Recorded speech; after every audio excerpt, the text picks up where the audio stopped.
Great Britain because of immigration, I know a lot of people not are in feeling spite of it. In the age of globalization, cultural pluralism, and free movement, migration still represents a controversial topic, the most complicated of it being clandestine migration. Mainstream media have been obsessively broadcasting it as a recurrent spectacle, claiming the threat of an invasion, displaying statistics and estimates. Can design help narrate the stories behind the evening news, give shape to a reality so distant, yet so close to us?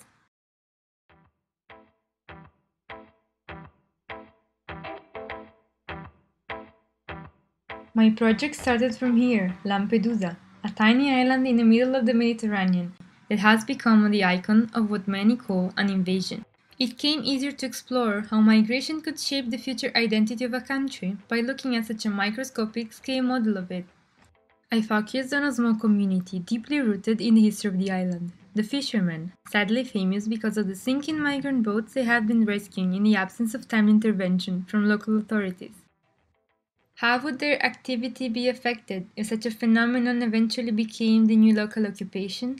If the gear they currently use to catch fishes had to be reshaped to rescue drifting migrant trawlers? But I soon realized there were dozens of Lampedusa, small forgotten realities scattered all over Europe and outside of it. The Italian island was a single stopover on a much longer journey started months or years before, thousands of miles away.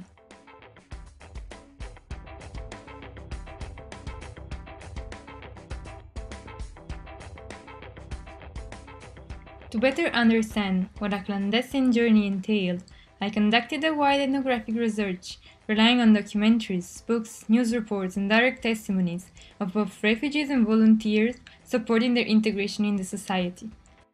I started looking at migration routes through the lenses of an experience we're all familiar with: travel. We think of documents, money, some baggage, a destination, but the fact of being undocumented twists all common assumptions around that.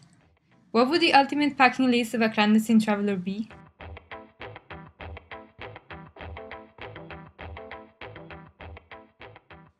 I selected 3 locations, crucial steps of the migrant route: the Sahara Desert on the way to Libya, the Mediterranean Sea towards the Italian coast, the city of Calais, French door to the UK. I developed a series of travel tools that a migrant would need to carry or self-manufacture with the resources locally available to overcome the peculiar challenges represented by each setting.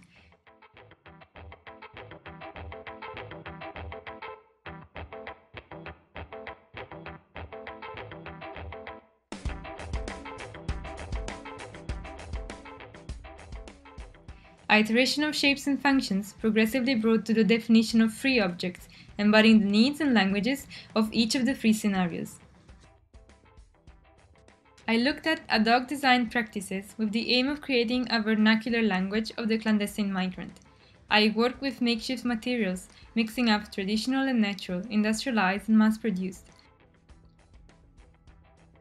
I relied on poor manufacturing techniques and improvised DIY assembly methods to be performed in the absence of equipped workshops in supposed contexts of scarcity.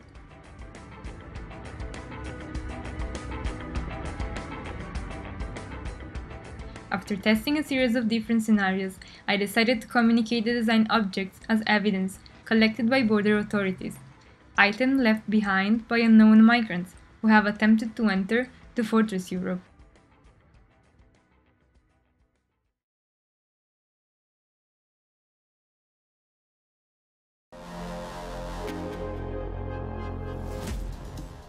Indeed, I fear we face a direct threat to our civilization if we allow large numbers of people from that war-torn region into Europe.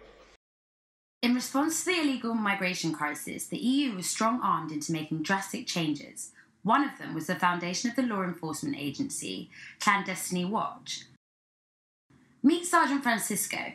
He manages the area we're about to enter at the agency headquarters in Turin, Italy. Behind that door is the most important and concealed department of the agency, the Evidence Unit.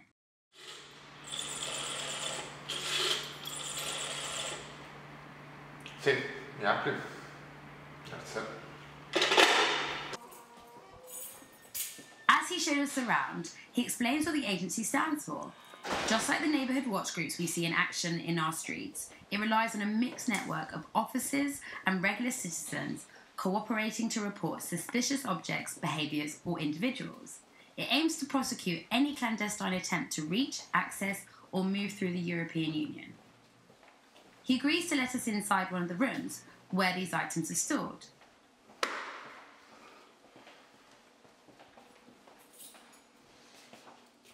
In this unit, all sorts of physical evidence allegedly connected to clandestine migration is stored. At our insistence, he agrees to tell us more about a recent investigation that has given the agency some headaches. L'indagine che stiamo seguendo si chiama Border Crossings. L'indagine parte dai nostri colleghi di Calais che, sgomberando un campo di immigranti poco fuori dalla città, hanno scoperto una serie di oggetti, tendenzialmente delle borse abbastanza grosse, a quadretti, rosse e blu, e le hanno raccolte così, tanto per. Però poi, andando ad analizzare questi oggetti, che inizialmente sembravano assolutamente innocui, abbiamo cominciato a collegare tutti i puntini e improvvisamente il quadro si è fatto più chiaro. E così, quegli stessi oggetti abbiamo scoperto poter essere utilizzati per superare la frontiera senza essere scoperti.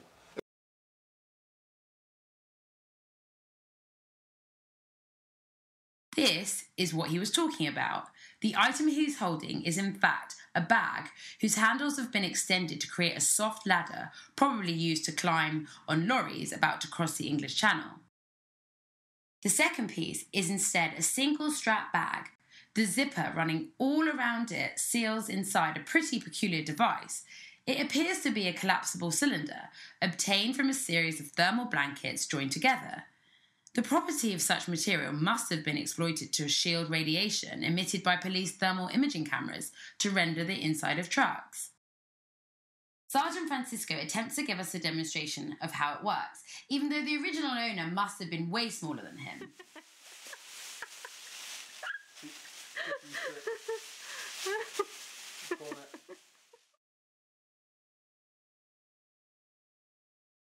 These impressive images have been taken near the island of Lampedusa, sadly known for the migrant boats sinking near its shores. What he shows us is called Nasa, a traditional hand-woven fishing trap, popular between Mediterranean fish trawlers. The structure has been altered by removing some parts and adding an inflatable bladder, obtained from a clear plastic bag. Given the use of old fishing boats as clandestine vessels, he explains it could have been created as a flotation device, addressing the lack of life vests on sea journeys.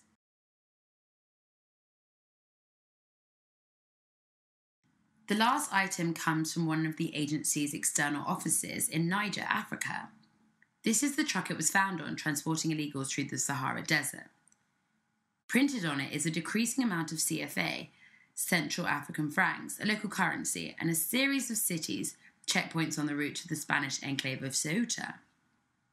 Bakshish in Persian means gift. The bag obtained from bulk rice sacks was in fact filled with personal items to be offered as bribes in exchange for permission to continue the journey up north. Rolled up and fastened with ratchets, it was also used as a makeshift seat. Every aisle, every shelf, every envelope, each tells a different crime story. And this is just another day on the job for Sergeant Francisco, watching over each one of those clandestine stories. Olivia Thompson reporting Central London News.